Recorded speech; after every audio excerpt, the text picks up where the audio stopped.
نحمده ونصلي على رسوله الكريم اما بعد بسم اللہ الرحمن الرحیم۔ حضرت نبی اکرم صلی اللہ علیہ وسلم کا ارشاد ہے کہ آدمی نماز سے فارغ ہوتا ہے اور اس کے لیے ثواب کا 10واں حصہ لکھا جاتا ہے،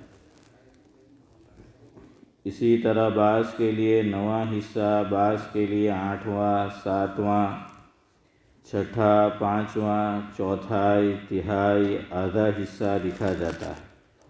فائدہ یعنی جس درجے کا خشوع اور اخلاص نماز میں ہوتا ہے اتنی ہی مقدار اجر و ثواب کی ملتی ہے، حتیٰ کہ بعض کو پورے اجر کا 10واں حصہ ملتا ہے اگر اس کے موافق خشوع خضوع ہو، اور بعض کو آدھا مل جاتا ہے، اور اسی طرح 10ویں سے کم اور آدھے سے زیادہ بھی مل جاتا ہے، حتیٰ کہ بعض کو پورا اجر مل جاتا ہے اور بعض کو بالکل بھی نہیں ملتا کہ وہ اس قابل ہی نہیں ہوتی۔ ایک حدیث پاک میں آیا ہے کہ فرض نماز کے لیے اللہ تعالیٰ کے یہاں ایک خاص وزن ہے، جتنی اس میں کمی رہ جاتی ہے اس کا حساب کیا جاتا ہے۔ احادیث میں آیا ہے کہ لوگوں میں سے سب سے پہلے خشوع اٹھایا جائے گا کہ پوری جماعت میں ایک شخص بھی خشوع سے نماز پڑھنے والا نہیں ملے گا۔ حضور اقدس صلی اللہ علیہ وسلم کا ارشاد ہے کہ جو شخص نمازوں کو اپنے وقت پر پڑھے، وضو بھی اچھی طرح کرے، خشوع و خضوع سے بھی پڑھے، کھڑا بھی پورے وقار سے ہو، پھر اسی طرح رکوع سجدہ بھی اچھی طرح سے اطمینان سے کرے، غرض ہر چیز کو اچھی طرح ادا کرے، تو وہ نماز نہایت روشن چمکدار بن کر جاتی ہے، اور نمازی کو دعا دیتی ہے کہ اللہ تعالی شانہ تیری بھی ایسی ہی حفاظت کرے جیسی تو نے میری حفاظت کی۔ اور جو شخص نماز کو بری طرح پڑھے، وقت کو بھی ٹال دے، وضو بھی اچھی طرح نہ کرے، رکوع سجدہ بھی اچھی طرح نہ کرے، تو وہ نماز بری صورت سے سیاہ رنگ میں بد دعا دیتی ہوئی جاتی ہے کہ اللہ تعالیٰ تجھے بھی ایسا ہی برباد کرے جیسا تو نے مجھے ضائع کیا۔ اس کے بعد وہ نماز پرانے کپڑے کی طرح سے لپیٹ کر نمازی کے منہ پر مار دی جاتی ہے۔ فائدہ خوش نصیب ہیں وہ لوگ جو نماز کو اچھی طرح پڑھیں کہ اللہ تعالیٰ کی اہم ترین عبادت ان کے لیے دعا کرتی ہے۔ لیکن عام طور سے جیسی نماز پڑھی جاتی ہے کہ رکوع کیا تو وہیں سے سجدے میں چلے گئے، سجدے سے اٹھے تو سر اٹھانے بھی نہ پائے تھے کہ فوراً کوے کی سی ٹھونگ دوسری دفعہ مار دی، ایسی نماز کا جو حشر ہے وہ اس حدیث پاک میں ذکر فرما ہی دیا۔ اور پھر جب وہ بربادی کی بد دعا کرے تو اپنی بربادی کا گلہ کیوں کیا جائے؟ یہی وجہ ہے کہ آج کل مسلمان گرتے جا رہے ہیں اور ہر طرف تباہی ہی تباہی کی آوازیں گونج رہی ہیں۔ ایک دوسری حدیث میں بھی یہی مضمون وارد ہوا ہے، اس میں یہ بھی اضافہ ہے کہ جو نماز خشوع خضوع سے پڑھی جاتی ہے آسمان کے دروازے اس کے لیے کھل جاتے ہیں، وہ نہایت نورانی ہوتی ہیں اور نمازی کے لیے حق تعالی شانہ کی بارگاہ میں سفارشی بنتی ہے۔ حضور صلی اللہ علیہ وسلم کا ارشاد ہے کہ جس نماز میں رکوع اچھی طرح نہ کیا جائے کہ کمر پوری جھک جائے، اس کی مثال اس عورت کی سی ہے جو حاملہ ہو اور جب بچہ ہونے کا وقت قریب آ جائے تو اسقاط کر دے۔ ایک حدیث پاک میں ارشاد ہے کہ بہت سے روزے دار ایسے ہیں جن کو روزے سے بجز بھوکھا اور پیاسا رہنے کے کوئی حاصل نہیں، اور بہت سے شب بیدار ایسے ہیں جن کو جاگنے کے علاوہ کوئی چیز نہیں ملتی۔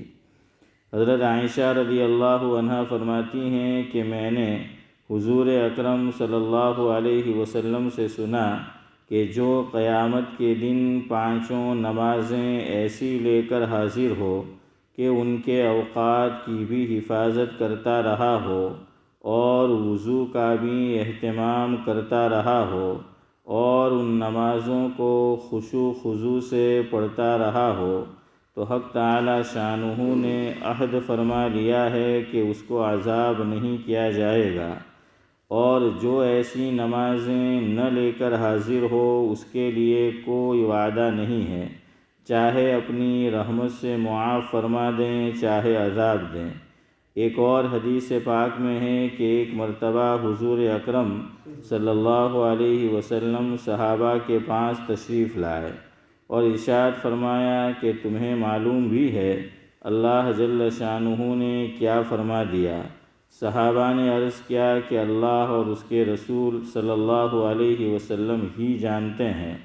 حضور اکرم صلی اللہ علیہ وسلم نے اہتمام کی وجہ سے 3 مرتبہ یہی دریافت فرمایا اور صحابہ کرام یہی جواب دیتے رہے۔ اس کے بعد ارشاد ہوا کہ حق تعالی شانہ اپنی عزت اور اپنی بڑائی کی قسم کھا کر فرماتے ہیں کہ جو شخص نمازوں کو اوقات کی پابندی کے ساتھ پڑھتا رہے گا میں اس کو جنت میں داخل کروں گا، اور جو پابندی نہ کرے گا تو میرا دل چاہے گا رحمت سے بخش دوں گا ورنہ عذاب دوں گا۔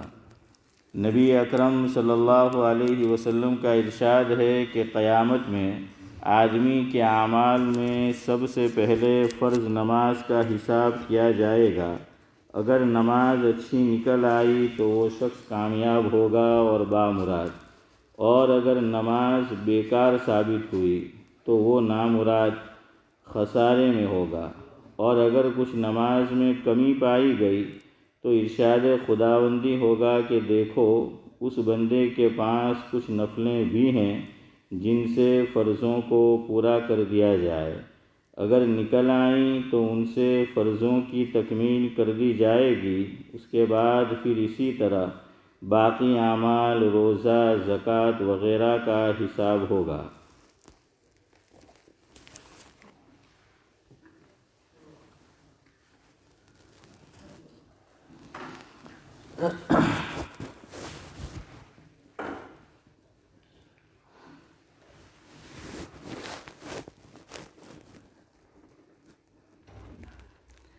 بزرگان محترم،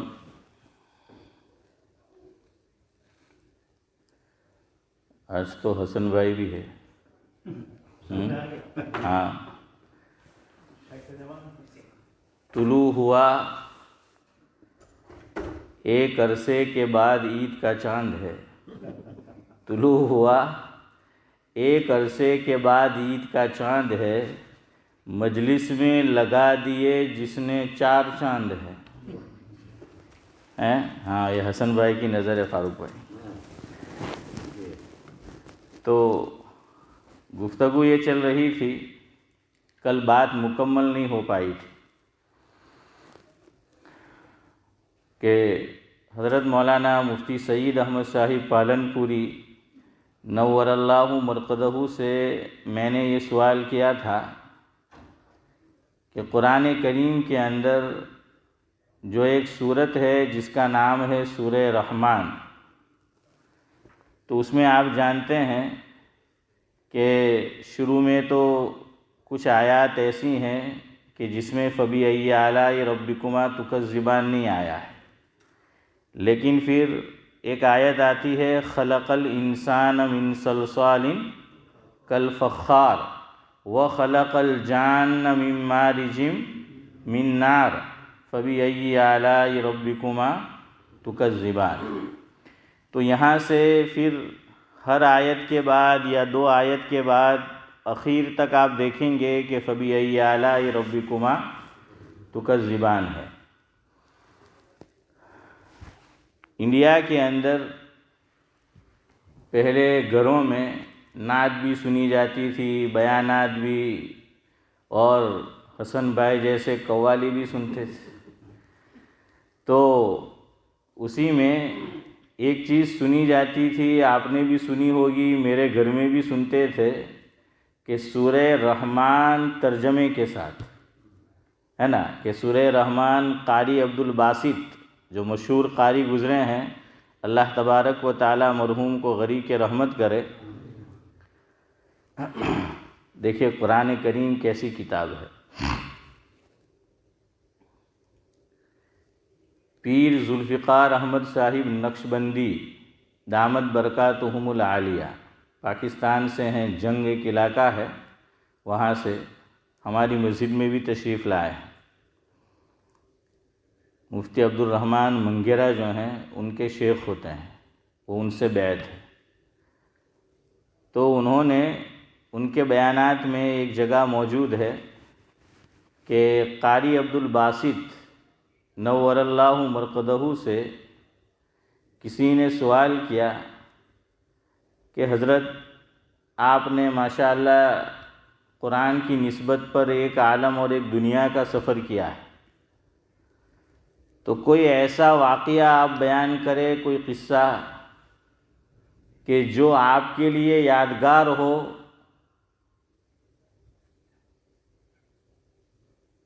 تو وہ کہنے لگے کہ ایک مرتبہ ایسا ہوا کہ ایک جگہ مجھے قرآن کریم کی تلاوت کرنی تھی۔ دیکھیے دنیا میں 3 طرح کے لوگ ہیں، دنیا میں 3 طرح کے لوگ پائے جاتے ہیں۔ نمبر 1، صحیح دین کو ماننے والے، کہ جو دین ہے اللہ تبارک و تعالیٰ کی طرف سے جو نازل کیا گیا اور جس پر عمل کرنا ہے اور اس پہ عمل کریں گے تو کامیابی کا دعویٰ ہے، وہ کون سا دین ہے؟ تیسرا پارہ سورہ آل عمران، اس میں دوسرا رکوع جو ختم ہوتا ہے تو اس میں اللہ رب العزت ایک جگہ ارشاد فرماتے ہیں کہ اعوذ باللہ من الشیطان الرجیم، بسم اللہ الرحمن الرحیم، ان الدین عند اللہ الاسلام۔ مفہوم یہ ہے کہ بے شک دین تو اللہ کے نزدیک جو پسندیدہ ہے وہ اسلام ہے۔ اور ایک اور مقام پر قرآن نے اس کی وضاحت یوں بھی کی کہ وَمَن يَبْتَغِ غَيْرَ الْإِسْلَامِ دِينًا فَلَن يُقْبَلَ مِنْهُ وَهُوَ فِي الْآخِرَةِ مِنَ الْخَاسِرِينَ، کہ جو آدمی اسلام کے علاوہ کوئی اور دین لے کر آئے گا، کسی اور مذہب کو مانتا ہوگا، تو وہ دین قبول نہیں کیا جائے گا اور وہ خاسرین میں سے، گھاٹا پانے والے لوگوں میں سے ہوگا۔ تو ایک تو صحیح دین کو ماننے والے، دوسرے لوگ دنیا میں پائے جاتے ہیں کہ جو مذہب میں مانتے ہیں لیکن صحیح مذہب کو نہیں مانتے، کہ مذہب میں مانتے ہیں۔ آپ جانتے ہیں کہ دنیا میں ایسے کئی مذاہب ہیں کہ لوگ مانتے ہیں، اس میں بلیو کرتے ہیں، اپنے اعتبار سے پوجا پاٹ بھی کرتے ہیں۔ اور تیسرے وہ لوگ ہیں کہ جو کسی ریلیجن میں نہیں مانتے، کسی مذہب کو مانتے ہی نہیں، یعنی اس کو آپ یوں بھی کہہ سکتے ہیں کہ 2 طرح کے لوگ، ایک آستک اور دوسرا ناستک، ہے نا۔ ہاں، تو اور ن کا فرق ہے عارف بھائی، کہ ایک آستک یعنی جو مذہب میں ماننے والا، اور ایک بات یہ بھی یاد رکھیں، علماء نے فرق کیا ہے کہ دنیا میں دین ایک ہی ہے، مذہب کئی ہے۔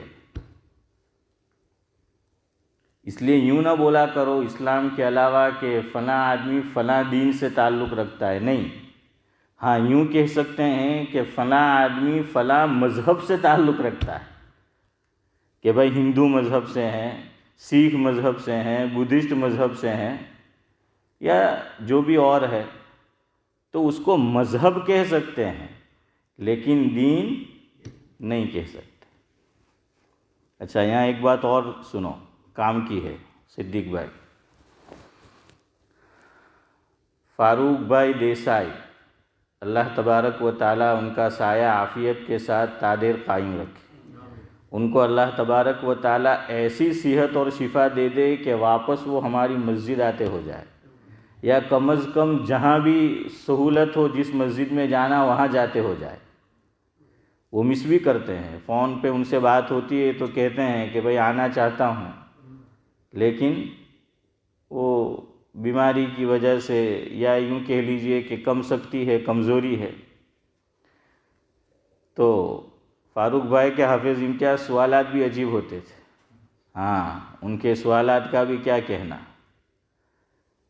تو ایک دن مجھ سے حنیف بھائی وہ کہنے لگے، میں جب نکلا مسجد سے، وہ بھی میرے ساتھ ہو لیے، تو میں نے کہا کہ مول صاحب ایک سوال ان کے کہ کدان نو دماغ میں فرا کرے ان کے، تو میں کہ فروا ہوں دیے پوچھی لیوانو ہے حسن بھائی، ہوں فروا دیے پوچھی لیوانو کدان نو فرتو છે તો તમે કે પૂછો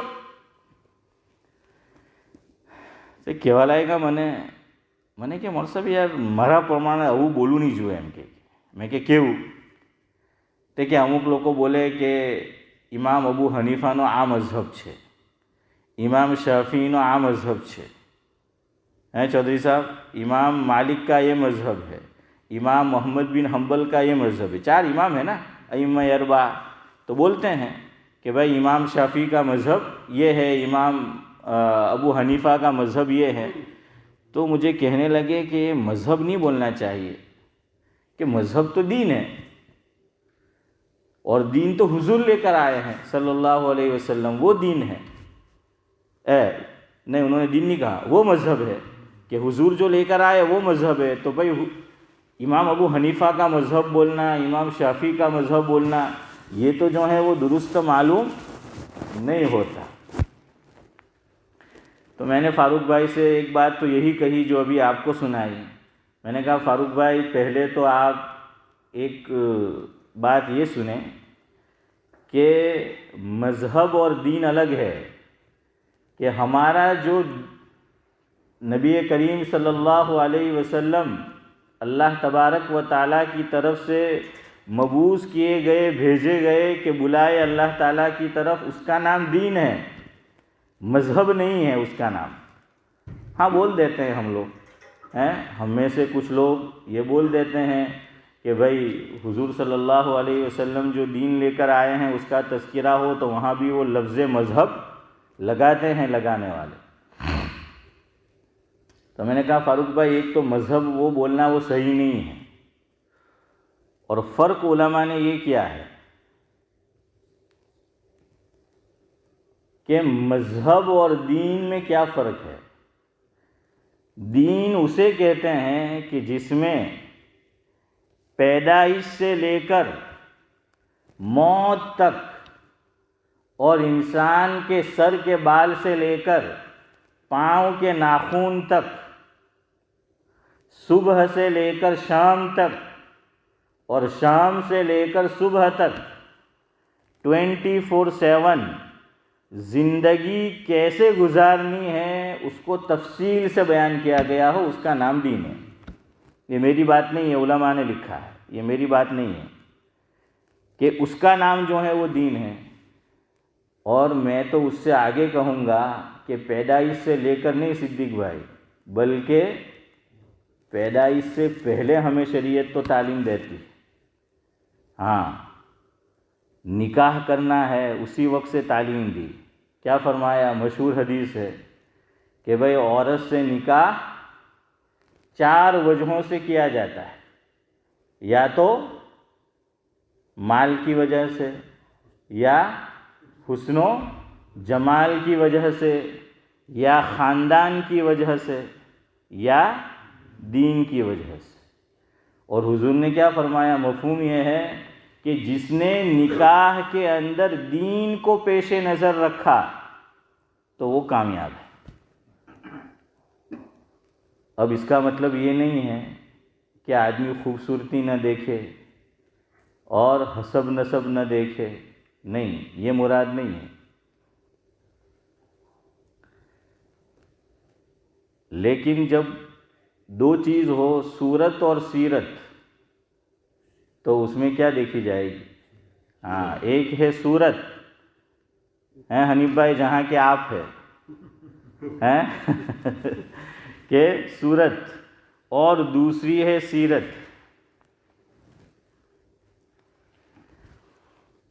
سہارنپور کے اندر ایک دارالعلوم ہے، مظاہر علوم سہارنپور، آپ جانتے ہیں، جہاں حضرت شیخ جن کی ہم کتاب پڑھتے ہیں تعلیم کے اندر، اور دنیا بھر میں ماشاءاللہ پڑھی جاتی ہے، تو حضرت نے بھی وہیں پڑھایا ہے۔ وہاں ایک عالم تھے جو شاعر بھی تھے،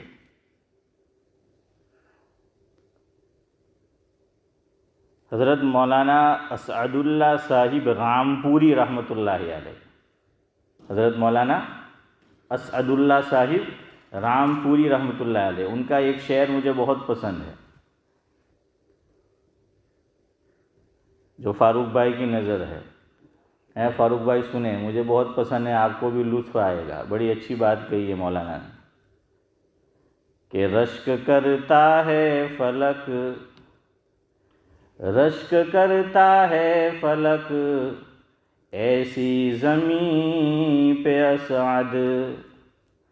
شاعر جو ہوتا ہے وہ شعر میں اپنا نام بھی لاتا ہے، کیوں؟ وہ مہر لگاتا ہے کہ بابا اپنی جاگیرداری سے ہیں، ہاں حسن بھائی، کہ وہ کہتے ہیں کہ بابا یہ اپنی جاگیرداری ہے، ورنہ شاعر نام نہیں لگاتا اپنا یا تخلص جو اس کا ہو، تو پھر اب تو ویسے بھی صدیق بھائی کاپی اور پیسٹ کا زمانہ ہے، دن بھر فاروق بھائی یہ کام ہوتا ہی رہتا ہے نا، کاپی اور تو یہ ہوتا ہی رہتا ہے، اب تو ایسا ہی ہے۔